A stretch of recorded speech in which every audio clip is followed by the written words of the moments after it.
Aku ngerantau di Jakarta pada saat umur 16 tahun. Jadi 16 tahun aku udah kuliah. Aku tuh bingung ya, maaf nih, pemerintah kamu tuh bisa nggak dengar evaluasi dan seruan hati kami para guru, apalagi guru-guru di pedalaman. Gimana kalau misalnya cuma kesinggung kata doang. Unboxing pendidikan Papua. Iya. Kamu nih untuk periode presiden yang sekarang itu udah cukup memuaskan belum bagi kamu untuk di bidang-bidang tersebut yang kamu sampaikan barusan? Hi everyone, welcome to Tenggara Talk with Alia. Aku Alia Nur Syabrina, you can call me Alia atau Al juga gak apa-apa. Untuk hari ini ya, right here, right now, kita akan ngobrol santai banget, tapi tetap berbobot. Dan with me today, ada tamu yang spesial banget, karena gak cuma orang ini tuh penuh dengan wawasan dan juga penuh dengan inspirasi. Dia juga bestie aku dong. Say hi to Ludia. Hi everyone. Hi. Welcome to Tenggara ASMR. Yes, benar sekali. Ludia ASMR. Ya, ludiasmr.com.id. Oke. Hai, long time no see. Akhirnya kita ketemu juga ya. Bestie aku kangen. Miss you. Ini acara apa sih sebenarnya? Iya, aku seneng banget loh Ludia udah bersedia untuk hadir dan ngebahas banyak banget hal-hal yang menarik hari ini. Karena aku tahu kamu akhir-akhir ini lagi sibuk ya. Nah, You sibuk know apa me sih? so well. Sibuk apa sih? Sebenarnya aku udah tahu kamu sibuk apa, kan kita kan chat tiap hari, tapi nggak apa-apa, bahas aja dulu, kan penonton belum tahu ya. Benar banget. Jadi ceritanya kamu nggak tahu aku nggak tahu kamu. Jangan gitu, kan bestie aku. Oh iya, kita kan bestie ya. Oke, lanjut. Pertanyaannya Pak, tadi kamu lagi sibuk apa? Coba iya, cerita benar. dulu dong untuk penontonnya kita. Aku sedang lagi sibuk mengumpulkan pundi-pundi kehidupan. Oh my god. Aku kan adalah salah satu anak pemuda-pemudi Indonesia yang akan membanggakan Indonesia. Ya, actually Aku tahu kamu itu sangat inspiring dan membanggakan. Tapi emang ada lagi kegiatan apa nih yang spesial banget? Jadi puji Tuhan saat ini aku lagi kuliah, mau lanjut kuliah S2 dan dibiayai oleh LPDP. Oh my god, congratulations sister. Mau aku sambung nggak? Sombong silahkan. Jadi kamu harus tahu, aku tuh kemarin tes LPDP batch 2 2022 tahun 2022, dan yang tes di situ keseluruhnya ada 12.000 orang, dan yang lulus 2.000 orang, dan yang dari Papua yang terpilih 94, dan aku salah satunya. Kayak Oh my god, I'm so proud of you.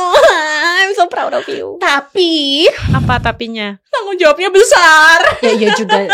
Ya betul juga ya. Bener.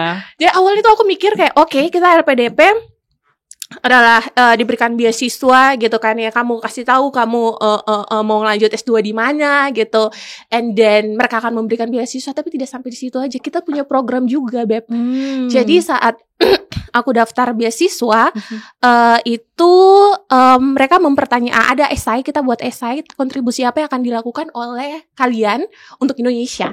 Oh. Nah, seperti itu. Nah, di saat itulah aku menjelaskan, aku merepresentasikan diri aku di situ sebagai anak putra-putri asli Papua. Jadi aku ambil jalur LPDP-nya adalah khusus untuk jalur putra-putri asli Papua. Nice. Nah, itu dia nih yang bikin aku sangat-sangat yakin harus banget undang Ludia ke Tenggara Talk hari ini. Because mungkin orang-orang tuh banyak tahu sebelumnya kamu tuh sebagai Miss Papua atau sebagai aktris yang suka muncul di TV dengan acting yang lebay kayak oh my god Jiji, kayak gitu. Aku gak suka panas, oh my god, aku jatuh jerawatan ya kan. Itu maybe masyarakat Indonesia tuh taunya mayoritasnya tuh sifat kamu, sisi kamu kayak gitu. Tapi I know differently because I know every side of you yang jauh lebih memukau lagi. Apalagi untuk orang-orang yang suka belajar, suka baca, itu tuh pasti bisa relate banget sama kamu. Tapi sayang banget sama ini belum ada kesempatan untuk ngasih lihat ternyata sisi kamu yang kayak gitu tuh ada nih.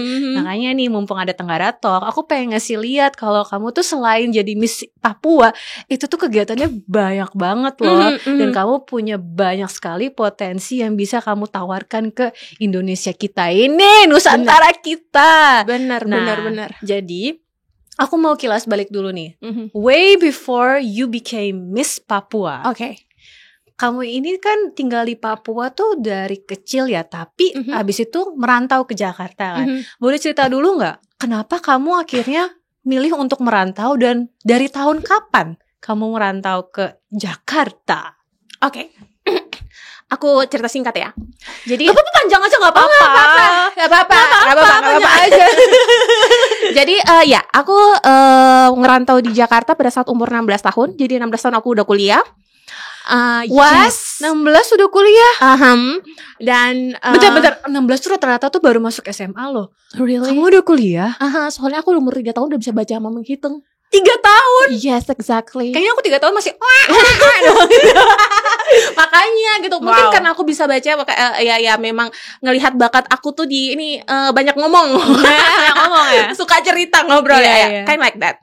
Nah, jadi aku ngerantau di Jakarta itu pada saat umur 16 tahun, umur 16 tahun di tahun 2013. Jadi aku SD dari TK sampai SMA di Jayapura. SD SMP-nya di Genyem.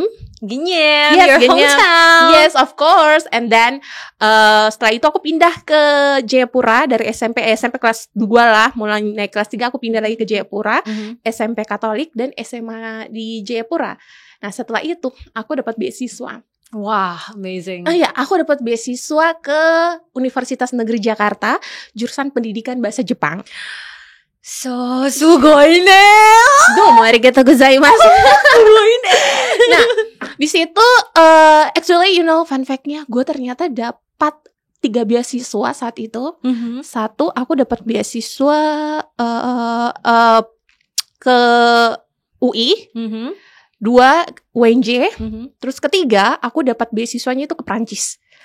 But aku mikir, jadi itu dikasih kayak, oke, lu dia nih ada beasiswa untuk anak Papua nih, kamu mau pergi ke Prancis atau enggak gitu kan. Aku ada Prancis, Singapura ini pada saat mereka ngeliat nilai rapor aku. Tapi aku tahu diri juga gitu, karena beasiswa itu adalah tanggung jawab loh. Kita menggunakan uang pemerintah gini, dimana itu kan dari pajak dan masyarakat berikan ke. Nah, itu tanggung jawabnya besar. Dan aku ngelihat saat itu kapasitas aku belum bisa untuk ke Prancis. Kenapa? Bahasa Inggris aku not really good. Nah, dan juga kalau kehidupan di Prancis culture-nya beda banget. Nah, aku udah berpikir ke situ.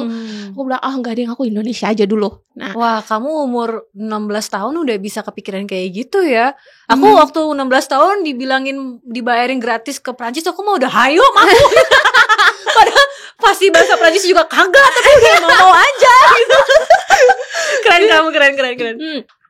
Dan pada saat ditawarin, kenapa aku nggak di UI itu ditawarinnya sastra Jepang, dan di ONJ itu aku ngambilnya bahasa Jepang, pendidikan bahasa Jepang. Aku tuh nggak, pada saat kenapa kamu kenapa nggak ngambil UI? Kayak aku nggak tertarik aja gitu. Iya kan selera orang beda-beda ya. Iya gitu, mereka kata. Tapi memang benar sih, kalau sekarang kan sih kamu kalau mau sekolah memang harus ya aku setuju, sekolah memang harus di kampus yang kualitas pendidikannya oke. UNJ juga oke loh banget, apalagi bagian pendidikan. Nah, that's why aku memilih UNJ, karena emang bachelor untuk educationnya nice. Nah, itu kenapa aku memilih untuk di UNJ. Nah, kenapa aku pilih Jakarta? Jadi papa aku tuh awalnya tuh dia bilang, kamu mau di mana? Mau di Jakarta atau mereka tuh maunya aku di Jogja. Oh, jadi 2 di kota Jogja itu sama ya? Malang. Nah, kalau di 3 nih, jadi Jogja, Malang atau Jakarta. Iya, gitu. Nah, aku bilang kayak aku nggak mau di Jogja. Kenapa? Sorry itu saya bukannya apa ya. Kayak ya papa nanti ketemu orang Papua banyak banget. Aku mau lihat orang yang berbeda gitu.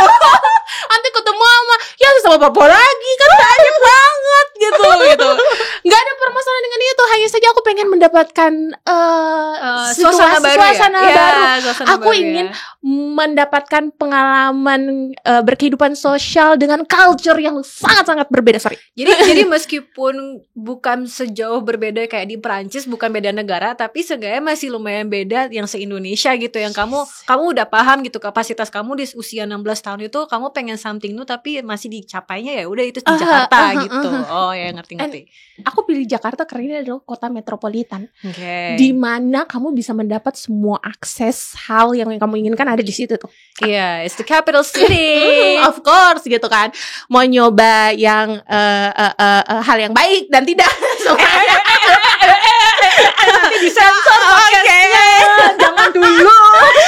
juga gitu. Itu obrolannya pas kita ke WhatsApp call aja ya. Ya ada gitu. Tapi benar, aku sangat-sangat kalau mereka bilang ya lu dia kamu misal nggak ngambil Jakarta, oh my god no, I really love Jakarta. Jakarta teach me a lot thing. Iya. Jadi kayak aku belajar tentang kehidupan itu bukan hanya tentang Papua sama Jakarta, itu adalah dua kota yang berbeda. Gila, itu sangat kontras kehidupannya gitu. Dan mereka punya satu memang culture yang berbeda, tantangan yang berbeda. Nah, aku ngeliat kayak wow, ini keren sih. Dari aku yang anak yang dari kampung, yang kerjaannya adalah ngejar-ngejar mobil. Karena kalau lihat ada mobil besar gede, wah ada mobil. Aku sama mainan sapi. Enggak bener. Kamu tahu nggak sih? Aku waktu kecil mainannya apa? Jadi di depan di Genyem itu, di lapangannya itu banyak banget, tai sapi. You know what? Kita beli petasan. Itu mainan aku. Terus dibuat kayak ini. Jadi tai sapinya kan dia bulat kayak gitu. Terus kita kasih petasan tuh kayak lilin. Jadi dia happy birthday terus nyalain terus lari terus gila. Kebahagiaan gue sebatas tai sapi. Tai sapinya meledak. Ya, nah itu Nggak, maksudnya aku udah dengar cerita ini berkali-kali ya tentang tai sapi meledak ini. Cuman aku tetap aja kayak muka aku panas gitu karena ngebayangin lu dia versi kecil lari-lari dengan petasan tai sapi. Iya. Nah, you know, yang lucunya lagi tuh pernah aku mainkan, aku bilang kayak oke, jadi aku pikir aku belum nyalain, ternyata udah nyala. Terus kayak teman aku, lu udah nyala belum gitu? Oh udah kok pas kayak gitu. Enggak. Udah nyala belum? Oh belum kok. Pas aku ngeliat gini udah nyala, boom, terus langsung muka aku dengan tai sapi semua. Pulang-pulang bau banget. Iya, pulang-pulang nyokap aku udah berdiri megang rotan. Kenapa tuh rotannya diapain? Kok bikin apa dengan barang itu? Itu tai sapi kenapa kamu enakan? Sekaligus saja makan.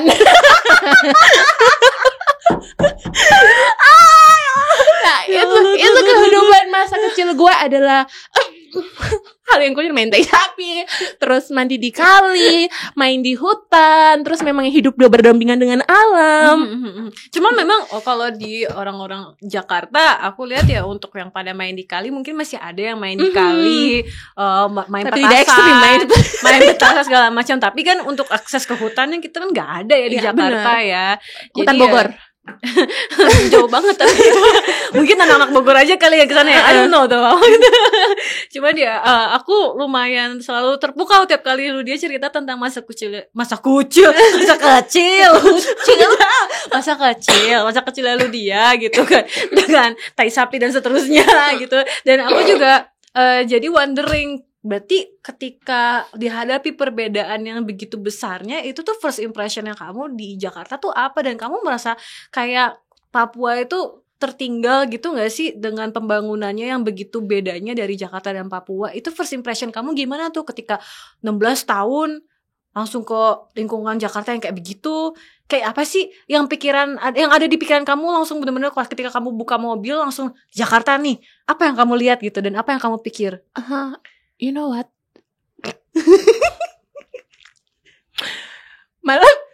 Aku tuh malah berpikir kayak Jakarta ya kasihan banget gak ada hutan.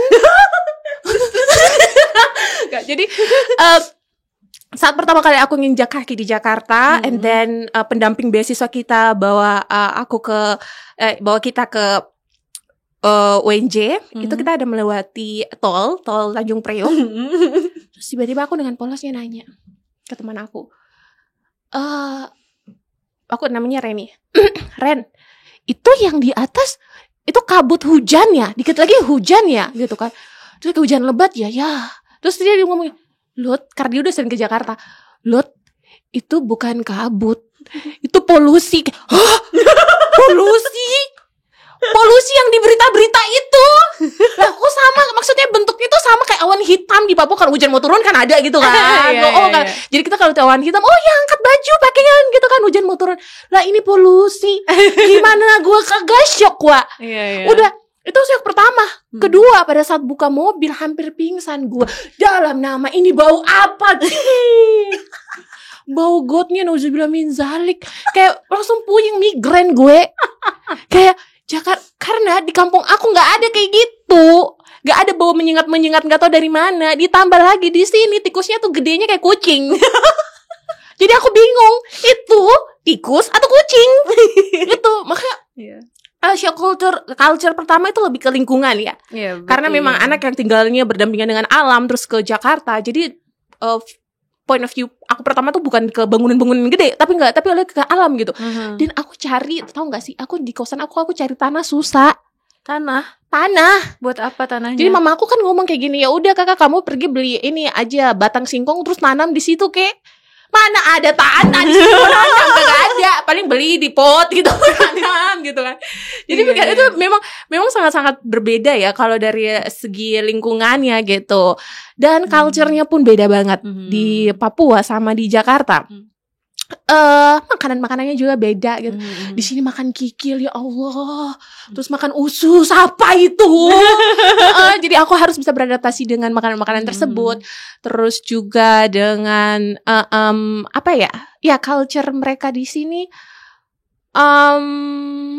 Oh iya, satu bahas tentang jadi UNJ itu banyak sekali kan teman-teman yang muslim. Nah, aku pada hari pertama masuk kampus, aku shock banget karena semua pakai jilbab. Dan kamu nggak pakai jilbab, kamu non muslim. Iya, UNJ kan kembali lagi negeri kan, itu tetap harus bisa berpakaian sesuai dengan keyakinan kita masing-masing, latar belakang kita. Nah, aku kasih tau kaget, apa ini? Kenapa semua pakai jilbab? Kayak shock aja gitu. Karena di Papua nggak sebanyak itu, gitu. Ada, tapi tidak banyak banget gitu. Nah, tapi di situ mereka welcome banget sama dengan aku gitu kan. Salah. Dan aku satu-satunya anak Papua di UNJ dan pada saat di fakultas itu, you know. And then beda banget Papua sendiri, rambutnya gede, terus kulitnya hitam manis gitu. Dulu rambutnya nggak hijau ya? Iya, rambutnya belum sependek ini ya. Dan dari cara aku berbicara, dari cara aku bertindak tutur pun beda karena culture ya, gitu. Yeah. Nah, di sini aku berpikir kalau dulu aku tuh bicaranya cepet banget, karena kita di Papua ngomongnya cepet gitu. Terus bicaranya keras. Nah di sini pikirnya kita berantem.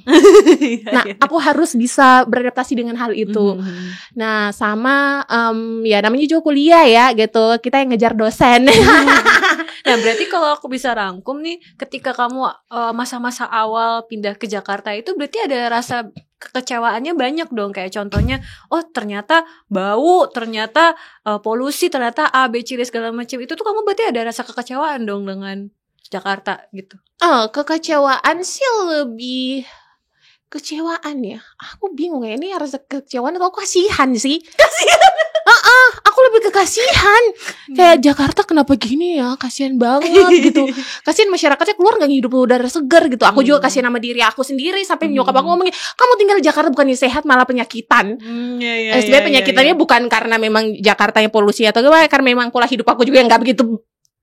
Tapi dua-duanya berhubungan sebenarnya. Iya. Sama satu lagi fun fact, you know what? Karena aku Papua sendiri, terus aku Papua di kompleks itu, orang-orang tuh selalu mikir aku orang luar negeri, men.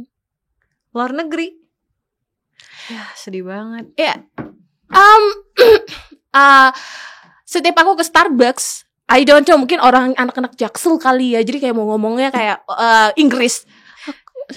Nanti aku mau bahas ini nanti deh. Aku simpan di topik nanti ya, soal luar negeri gini. Tapi aku mau bahas nih sekarang tentang kehidupan kamu di kuliah. Itu kan kamu belajar tentang pendidikan bahasa Jepang. Dan ketika lulus itu, setahu aku setiap sarjana pendidikan itu kan harus ada ujian prakteknya dulu kan menjadi guru. Berarti kamu juga pernah ya beraktivitas sebagai guru dan juga menyaksikan pendidikan di Indonesia itu tuh sebenarnya kayak gimana, plus minusnya apa, kemudian juga kurikulum Indonesia seperti apa. Nah, kamu ada unek-unek nggak yang kamu mau sampaikan tentang pendidikan Indonesia, terutama kurikulumnya? Ya sih, ada ya, banyak ya. Wow, banyak ya, unek-uneknya banyak ya. Iya gitu. Tapi aku melihat ya, karena di sini satu, aku waktu itu ngajar di SMA 77 Jakarta Timur. Di situ memang kita sebagai, itu memang aku diajarkan di UNJ, kita diajarkan pentingnya peran guru kepada anak-anak gitu. Salah satu hal yang menurut aku tantangan terbesarnya, ini aku sebelum bahas kurikulum ya, adalah kita harus belajar bagaimana mengenal karakter anak. Kita belajar tentang psikisnya anak. Tidak semua guru di Indonesia bisa mempelajari itu. Mereka cuma Nah, yang aku sayangkan itu adalah gini, kita sebagai calon guru itu hanya diberikan satu hanya 2 SKS kalau nggak salah tentang psikologis pendidikan. Itu penting banget. Itu dasarnya bukan metode pendidikan doang yang kita belajar. Kita harus belajar mengajari tentang mentalitas anak kita gitu. Anak SMA itu, karena aku ngajar SMA ya, mereka bukan anak yang kita harus diktator, tidak. Kita harus bisa memahami mereka, kita harus bisa merangkul mereka, dan mereka tuh adalah gen lagi. Mereka anak-anak Gen Z saat itu. Iya, generasi Z. Iya, generasi Z kan. Jadi pola pikir mereka itu sudah cukup luas karena mereka hidup di era digital kan gitu. Jadi kita sebagai guru itu harus mengenal mereka tuh dari berbagai sisi. Nah, tapi sebagai guru kita tidak semuanya ya, tapi kebanyakan tidak difasilitasi dengan kayak salah satu memang pendidikan yang memang memfokuskan untuk belajar anak itu secara keseluruhan karakter. Karena kita kan kalau mau ngajar SD, SMP, SMA, bahkan kuliah ataupun orang kaya itu beda banget. Nah itu mungkin lebih ke pendidikan gurunya. Berarti kesimpulannya ini dari poin itu aja adalah untuk memproduksi guru-guru yang kompeten di Indonesia nih, itu tuh perangkatnya ya, kayak toolsnya yang disediakan oleh Universitas Indonesia gitu, di Indonesia ya, Universitas di Indonesia itu masih kurang ya? Ya benar. Betul ya. Benar. Lebih kalau aku bahas tentang kualitas pendidikan. Kualitas pendidikan itu bukan hanya menjadi tanggung jawabnya calon guru aja, itu menjadi tanggung jawab pengajar di universitas tersebut, tanggung jawabnya pemerintah juga gitu. Nah, kurikulum, kembali lagi kurikulum. Aku tuh bingung banget ya. Sampai saat ini aku bingung kurikulum mau kemana. Kenapa tuh? Coba salah satu contoh spesifiknya deh. Kenapa kamu nggak bisa sampai mikir kurikulumnya tuh gak jelas mau kemana? Sebenarnya bukan gak jelas ya, kadang-kadang berubah. Itu membuat sering banget berubah ya justru. Iya, jadi itu membuat guru jadi bingung. Nah, ini ada salah satu kurikulum kemarin, kurikulum Merdeka, correct me if I'm wrong. Ada salah satu kurikulum di mana berbasis IT kan semuanya. Di Papua masih pedalaman, wah. Gimana mau ngajarin internet IT? Aja kagak ada. Jadi itu combine 2 kurikulum gitu. Jadi aku bilang kayak memang sih salah satu PR untuk pemerintah kita bahwa perlu dilihat pembuatan kurikulum ini enggak hanya saja satu konteks aja, tuh beliau dari berbagai sisi ya gitu. Karena latar belakang setiap provinsi di Indonesia itu beda-beda, latar belakang pendidikan, sosial, latar belakang kehidupan, social, culture yang berdampak kepada pendidikan gitu loh, Beb. Jadi kayak contohnya Papua, mereka bilang mau masukin IT, oke, kurikulum semua akan berbasis IT. Permisi, literasi guru aja masih minim. Mereka lihat, jangankan buka aplikasi, tahu aplikasi aja kagak. Makanya aku bilang kualitas guru, mereka bilang oke, kita harus menaikkan kualitas anak didik gitu. Bukan kualitas anak didiknya, mau anak didiknya memiliki kualitas anak didiknya berprestasi, yang di tempat awal guru dulu. Guru yang kompeten yang bisa harus ngajar sama anak-anak. Nah, itu tuh aku fokusnya itu setelah aku ngajar, aku melihat kualitas guru. Di sekolah-sekolah yang sudah sekolah akreditasi memiliki kualitas guru yang oke. Aku ngajar di Jakarta itu di 2 sekolah. Pernah aku ngajar di sekolah menengah ke bawah dan aku ngajar di sekolah menengah ke atas. Itu beda banget, Beb. Kerasa banget ya. Aku ngajar, dan bagaimana pendekatan aku sama anak itu juga beda banget. Nah, aku bersyukur pada saat masuk ke UNJ, aku memang benar-benar diajarin bagaimana pendekatan dengan anak, metode pembelajaran itu seperti apa, kamu harus dekat anak itu kan, mereka misalnya 34 anak dalam, itu 34 karakter anak yang berbeda dong. Nah, tapi balik lagi, meskipun kamu udah belajar dan sangat menghargai SKS itu, tetap aja kamu merasa kurang ya? Yes, benar banget. Dan sebenarnya kadang-kadang kita sebagai guru itu kita udah ngomong ke kepala sekolah, misalnya kayak gini, evaluasinya buang ke pemerintah. Aku tuh bingung ya, maaf nih, pemerintah kamu tuh bisa nggak dengar evaluasi dan seruan hati kami para guru, apalagi guru-guru di pedalaman. Nah, sekarang aku compare ya, ini di Jakarta, kualitas guru Jakarta sama Papua beda banget, sangat-sangat beda. Kenapa aku tertarik untuk banting setir dari dunia entertain ke pendidikan? Karena itu, Beb. Nangis aku ke Papua di pedalaman itu. Guru-guru orang selalu bilang guru itu ngabdi tanpa jasa apanya bro, itu nyawa, apalagi ke pedalaman. Itu mereka tinggalin keluarga mereka di sana, belum lagi kalau misalnya pendekatan masyarakatnya belum klop banget lah, gimana kalau misalnya cuma kesinggung kata doang. Gitu. Jadi maksudnya kamu kalau ketika guru-guru yang sedang bertugas di Papua, terutama di pedalaman Papua, kalau mereka toolsnya mereka itu kurang tepat dan mereka kurang siap, dan ketika mereka melakukan kesalahan itu taruhan nyawa bisa langsung bisa salah satunya bisa salah satunya gitu. Jadi kalau di Papua kesejahteraan guru wah di bawah rata-rata, kualitas guru aduh. Dan aku bahas dua ini aja karena ini yang aku ngelihat sendiri Honest Review ya. Honest Review, unboxing pendidikan Papua. Iya. Unboxing nggak tuh? Aku kemarin sempat ngobrol sama teman aku juga, kita anak LPDP, dia guru di pedalaman. Karena menurut aku memang pengajar-pengajar di pedalaman saja yang paham tentang hal ini. Karena aku pernah ngobrol ini, aku ngomong sama orang beberapa, aku ngasih point of view aku, Honest Review aku, dan bilangnya, kamu tahu apa tentang Papua? Kamu nggak tahu, kamu lama keluar di Papua. Malah ini ya defensif ya, dan nggak terima dengan honest review kamu. Kayak kamu kontribusi apa tentang Papua? Permisi, justru aku yang tinggal lama di Jakarta gitu. Lamanya bukan berarti aku nggak balik Papua gitu kan. Aku bisa melihat perbedaan pendidikan di Jakarta sama di Papua. Bukannya aku mau Jakarta, pendidikan di Papua itu sama dengan, maksudnya kayak pendidikan di Jakarta harus diimplementasikan di Papua secara mentah-mentah. Nggak bisa, itu beda. Gak bisa, iya. Tapi justru perkembangan dan kemajuannya di sana gitu, itu bisa harus diimplementasikan dengan caranya, dengan kontekstualnya Papua itu seperti apa gitu. Kita harus sama-sama berkembang. Nah itu tujuan aku ke situ. Tapi selalu dipertanyakan, kamu tidak tahu apa-apa. Kita sudah mencoba dari pemerintah ini, mencoba semaksimal apanya? Aduh Tuhan Yesus tolong. Tenang, minum dulu ya. Nah aku malah nyerocos sih. Aku lumayan ngerasain emosinya kamu, karena aku juga ya bingung gitu ngelihat pendidikan Indonesia kok segini nggak meratanya. Aku sebel gitu.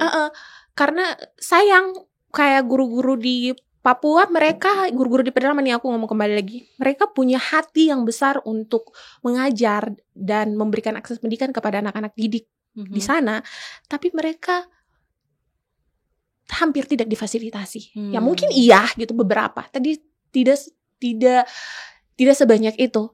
Kadang ada yang bilang gini, iya Lut, kita udah ngajar tapi diberikan dana bosnya nggak turun ke kita, nggak tahu dananya kemana, dipakai kepala sekolah. Oh my god. Oke, coba minum dulu nih.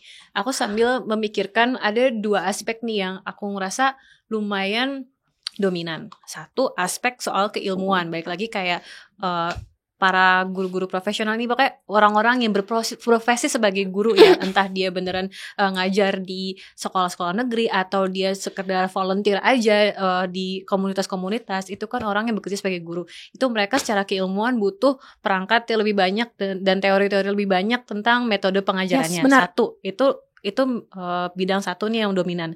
Tapi di bidang yang lain yang aku ngeliat dominan juga adalah soal infrastruktur negara kita, yaitu gimana caranya guru-guru yang kompeten ini bisa dikirim ke daerah-daerah yang membutuhkan, kalau ya jalanannya aja masih ribet, masih nggak bisa dicapai. Terus ada gitu juga orang-orangnya ngerasa diasingkan atau kayak beda gitu loh, jadinya nggak bisa relate sama guru-gurunya ini. Jadinya kan kayak secara infrastruktur itu juga ada PR-nya kan, terutama yang kayak tadi yang IT-nya juga gitu kan. Pasti kan kalau dari sisi orang-orang yang Jakarta yang ngerasa gadget tuh di mana-mana, kan ngerasa kayak ini kan udah normal, kita kan emang udah harus ikutin perkembangan zaman, pakai updatean aplikasi terbaru segala macam. Tapi kalau aku ngebayangin dari posisi kamu, kita listrik aja masih susah disuruh pakai aplikasi, pasti ngerasa diasingkan gitu nggak sih? Jadi kan kayak susah banget mau cari titik tengahnya gitu loh. Nah pertanyaan aku jadi, which one comes first menurut kamu? Yang mana yang harus didulukan? Mempersiapkan para profesional ini dengan teori-teori yang lebih baik, atau pemerintah memberikan infrastruktur yang lebih baik dulu? Yang mana duluan nih yang harus diprioritaskan? Menurut aku harus barengan ya. Bareng? Iya. Oke. Karena gini, ya kalau mau dipilih which one, aku lebih memilih kepada pemerintah harus bisa menyiapkan SDM khususnya untuk guru yang kompeten, yang profesional di bidang itu. Terus setelah itu mereka punya program di mana bisa apa sih namanya bahasanya apa di kepala aku ada keluarnya itu susah, bisa menjangkau. Jadi kenapa aku bilang mereka harus fokus kepada kualitas guru dulu ini, karena menurut aku di sini ini aku pakai bahasa aku ya. Menurut aku duta pendidikan yang bisa menjangkau seluruh Papua itu adalah guru. Ketika kita menyiapkan misalnya ya taruhlah 5 guru yang benar-benar kompeten di bidang pendidikan banget, terus disebarkan ke 5 provinsi itu. Setelah itu mereka menjaring lagi ke situ, menjaring terus ke bawah, maka itu ada menjadi salah satu langkah yang bisa membantu memajukan pendidikan di Papua menurut aku. Dan yang kedua, fasilitas ya. Kenapa? Infrastruktur itu sangat-sangat dibutuhkan. Mereka tidak mungkin jalan kaki 1 bulan ke dalam pedalaman gitu. Iya, capek banget ya. Belum ketemu naga, dinosaurus, hiu gitu lah. Oh, di Papua masih ada dinosaurus? Ya, siapa tahu kan. Nah, kayak gitu kan. Jadi berarti menurut kamu nih untuk periode presiden yang sekarang itu udah cukup memuaskan belum bagi kamu untuk di bidang-bidang tersebut yang kamu sampaikan barusan? Cukup memuaskan. Well, kayaknya berarti jawabannya kurang ya. Enggak kurang juga, enggak cukup juga gitu.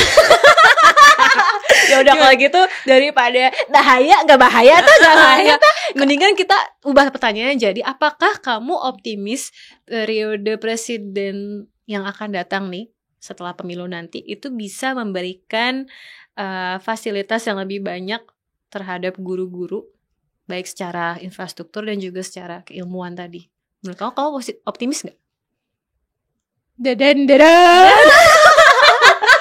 trust issue Gen milenial. Trust issue-nya gede nih. Lo minta gue honest review. Ya honest review dong, Sa. Gue mau optimis gitu, tapi harus dong. Harus ya. Setelah kalau dari kacamata gue, meskipun ada ketakutan yang sangat besar gitu kan, kekhawatiran, tapi dengan melihat perkembangan Papua pada saat ini, ya puji Tuhan aku ngelihat ya Papua akan sangat berkembang ke depannya. Dengan naiknya presiden saat ini, dengan melihat visi misi mereka tentunya ya gitu kan. Apa ini? Apakah aku optimis?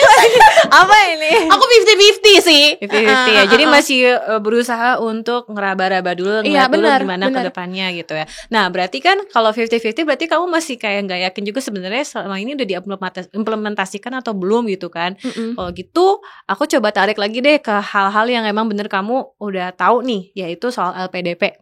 Kan kamu sedang ngejalanin sendiri kan LPDP gitu sebagai orang yang menerima beasiswanya gitu. Kalau nggak salah itu beasiswa afirmasi kan namanya. Afirmasi ini di bawah LPDP ya. Nah, boleh jelasin lagi nggak itu afirmasi itu bedanya apa sih? Sebenarnya spesifiknya kayak gimana? Afirmasi.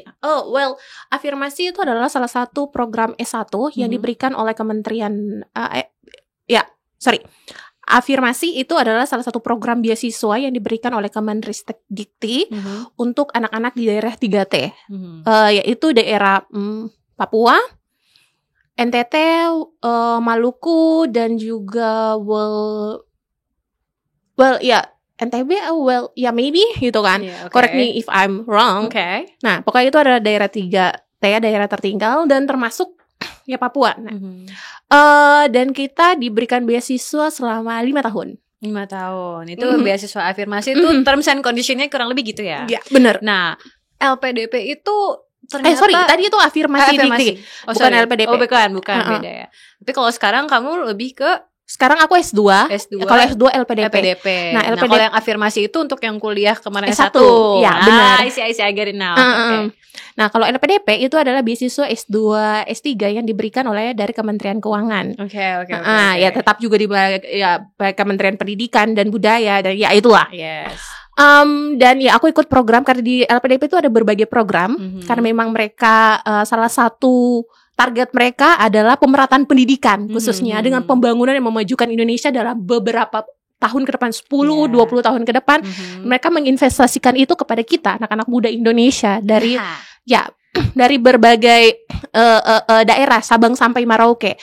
Dan ya kemarin mereka memprioritaskan daerah 3T karena ya sekali lagi meskipun ya memang ada plus minusnya pemerintah Indonesia, tapi kita tidak memungkiri bahwa masih banyak orang baik yang memang peduli banget tentang kemajuan Indonesia. Setuju banget, setuju. Dan ya salah satunya yang memang pemerintah Indonesia memperjuangkan kesetaraan pendidikan ya, pemerataan pendidikan yaitu dengan salah satu ya program LPDP daerah afirmasi itu.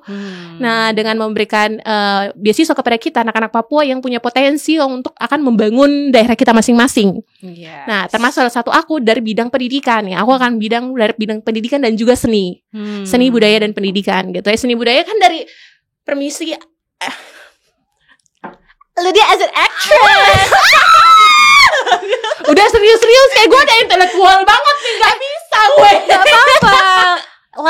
Life has to be lived in balance. Harus ada serius dan gak seriusnya. Makanya ini kan aku bilang kita ngobrol-ngobrol yang santai tapi berbobot. Ya kan, Say? Yes, bener sekali, baby. Nah, kamu sempat tadi bilang sendiri ya, LPDP is an investment, kayak investasi yang namanya di mana-mana tuh investasi itu bisa menghasilkan, bisa nggak menghasilkan, ya kan? Nah, itu tuh ada banyak faktor antara dari pihak yang ngasih duitnya bisa aja bermasalah atau pihak yang menerima duitnya bermasalah. Aku mau coba bahas dari sisi yang nerima duitnya nih. Oke. Kamu pernah ngeliat gak sih orang-orang yang sebenarnya tuh kaya banget, uangnya tuh nggak berseri ya, nggak ada habisnya, tapi dia tetap daftar beasiswa supaya dibayarin kuliah. Nah, kamu tanggapannya gimana?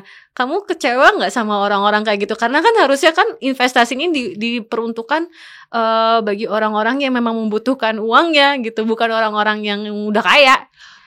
Tergantung sih beasiswa apa yang dia ambil. Oke. Kalau beasiswanya adalah beasiswa yang diperuntukkan untuk orang-orang di daerah yang untuk mereka yang menengah ke bawah gitu kan, ya tidak seharusnya mereka ngambil sih. Bukan tidak seharusnya, mereka kembali lagi kesadaran diri ya. Iya, satu. Ya. Kalau mereka ngambilnya beasiswa prestasi, oke, which is fine karena kembali lagi mereka pasti punya kontrak. Nah, beasiswa berdasarkan kontrak atau beasiswa apa sih namanya, kontrak dinas, tanda tangan dinas atau something like that. Nah, jadi mereka bisa bertanggung jawab lagi kembali ke bidang itu. Nah, ini tergantung konteks ya.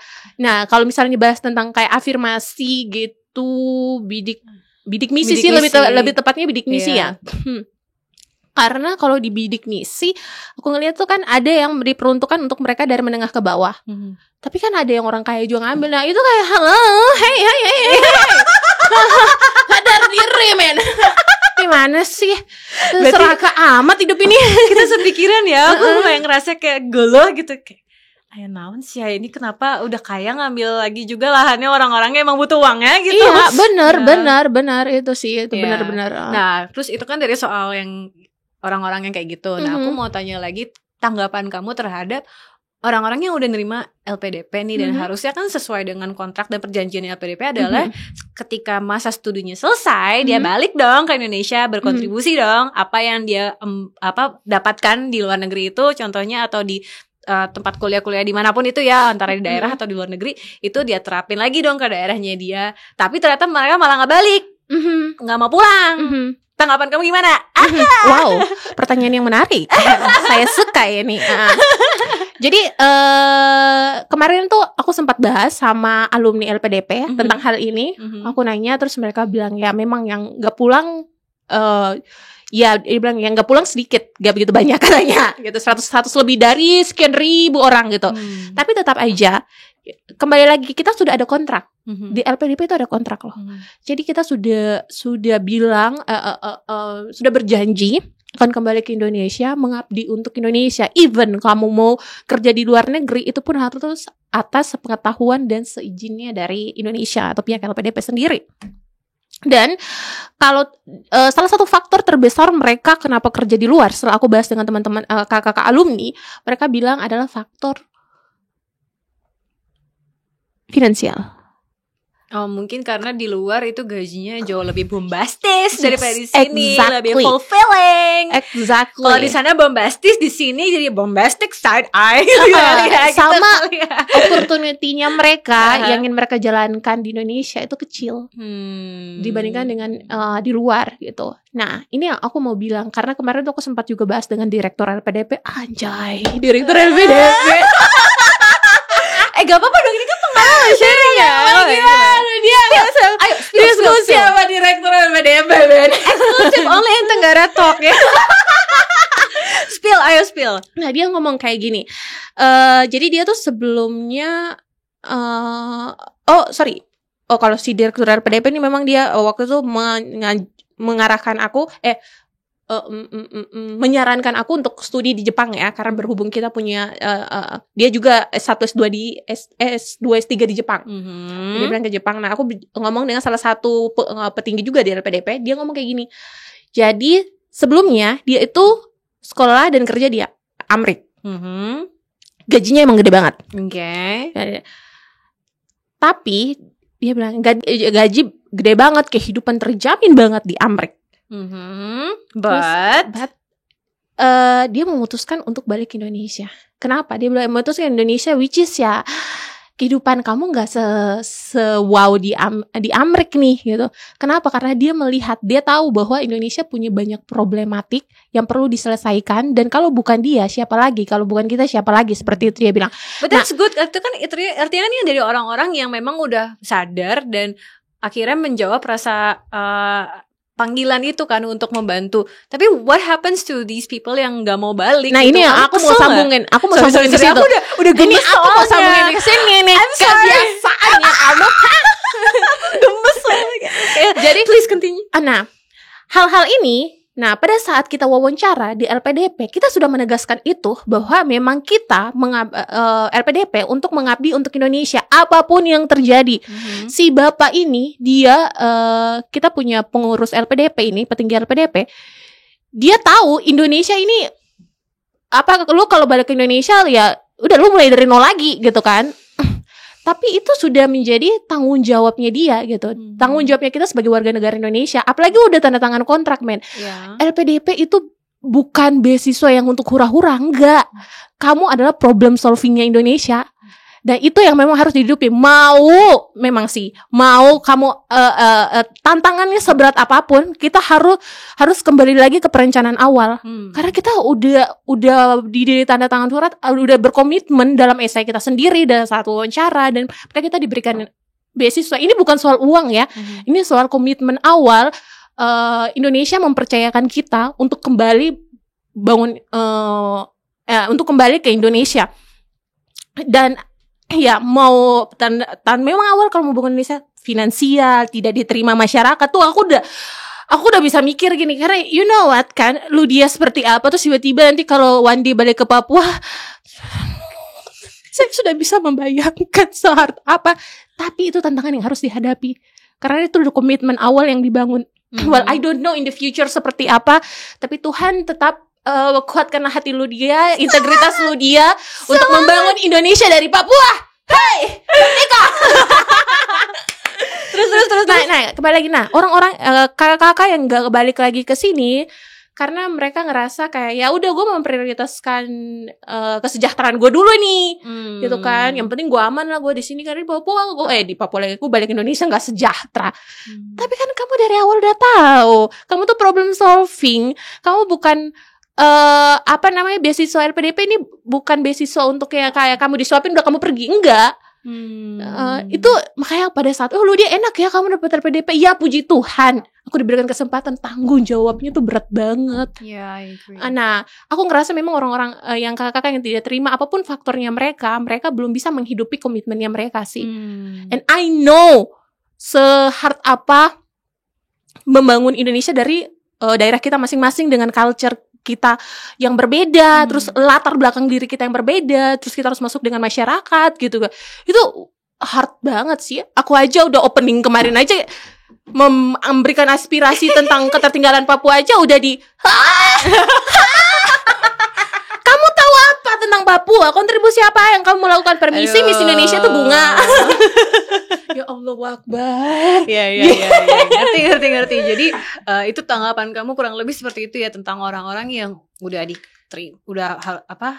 harusnya melakukan tanggung jawabnya dengan sesuai perjanjian, tapi malah kabur, tanda kutip kabur gitu. Nah, sekarang aku mau bahas dari sisi pihak yang ngasih duitnya nih. Karena ya dua-duanya ada problemnya masing-masing. Yes, exactly. We know, pasti semua sisi tuh ada yang bisa kita kupas gitu.